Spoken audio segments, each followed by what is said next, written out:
はい、こんにちは。ジャックです。アメリカに輸入した軽バンをレストアしておりますが、フルレストアと改造の計画です。毎週動画上げてますので、ぜひ以前の動画もチェックしてください。先週はリアビームアクセルをめちゃくちゃ細かくヤスリペーパーをかけて塗装準備ができまして、本日はその綺麗にした表面にプライマーと塗装をかけるつもりです。最後まで見ていただければ幸いです。とりあえず早速作業に入りましょう。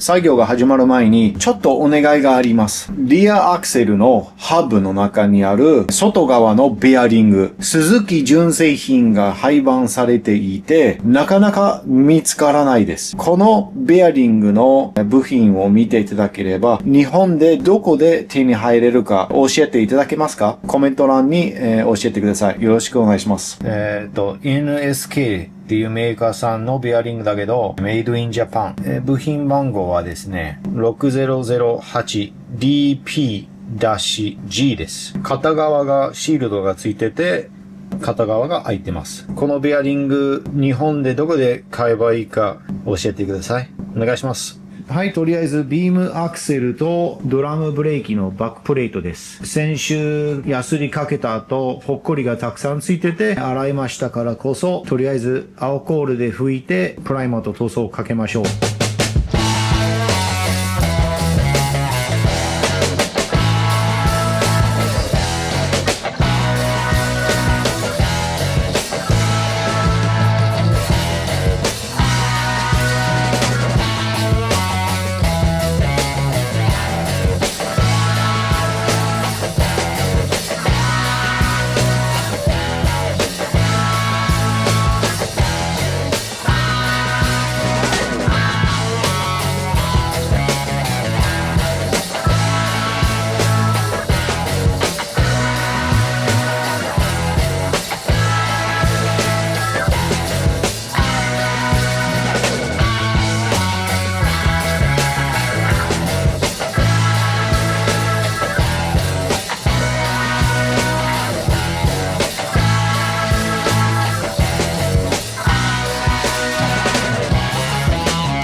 本日の作業は終了です。適当おっさんスタイルで天気予報を見ないで塗装をかけることを決めて、一日中ものすごく暑くはないけど、ちょうど25度か26度ぐらいだったけど、湿度がなんと 90% 以上でしたからこそ塗装が乾きません。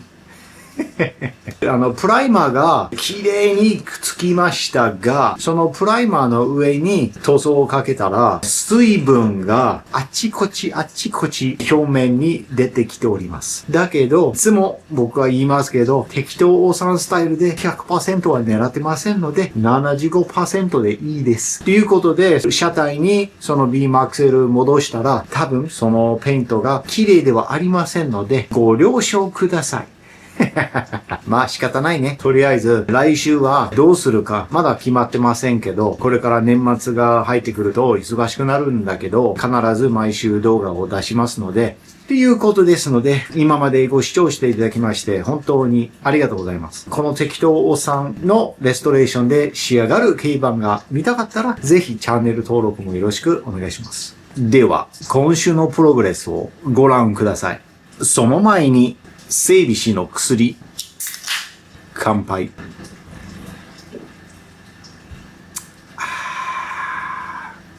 うまい。